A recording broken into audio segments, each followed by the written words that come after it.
இந்துக்களுக்கு எதிராக செயல்படும் முதலமைச்சர் மு.க.ஸ்டாலின் தமிழகத்தை ஆளக்கூடாது என்பதுதான் எங்கள் கருத்தை தவிர அவர் நீண்ட ஆயுளோடு இருக்க வேண்டும் என நாங்கள் இறைவனிடம் பிரார்த்திப்பதாக மதுரையில் பாஜக மூத்த தலைவர் ஹெச். ராஜா தெரிவித்துள்ளார். இருக்கின்ற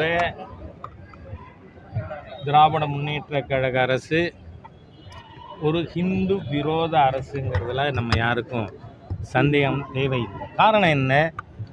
அவர் முஸ்லீம் பண்டிகைகளுக்கு வாழ்த்து சொல்லுவார், கிறிஸ்தவ பண்டிகைகளுக்கு வாழ்த்து சொல்லுவார். ஆனால் ஹிந்து பண்டிகைகளுக்கு வாழ்த்து சொல்லியிருக்காரா?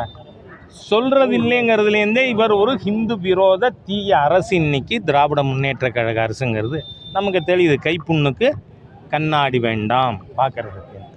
ஆகவே அவர்கள் ஹிந்து மடாதிபதிகளை மடாதிபதிகள் இவர்களுக்கு ஆதரவாக பேசணும், இல்லை மிரட்டுவார்கள் அப்படிங்கிறது நமக்கு தெளிவாக தெரியுது.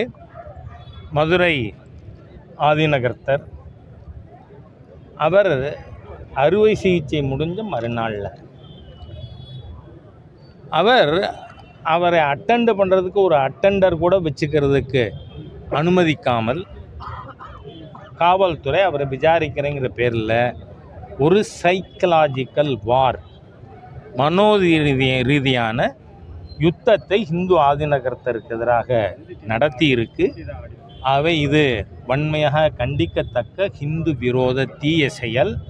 நான் கேட்குறேன், நான் ஏற்கனவே பேசும்பொழுது கேட்டிருக்கேன், ஆமாம் மோகன்சி லாசரஸ் ஹிந்து கோவிலெலாம் சாத்தானின் குடம்னாரு, இப்போ கேள்வி கேட்டிங்களா? அவரை விசாரணை பண்ணீங்களா? அவருக்கு எதிராக வழக்கு போட்டிங்களா? அப்படின்னா என்ன தெளிவாக தெரியுது? நீங்கள் ஹிந்து விரோத தீய அரசு.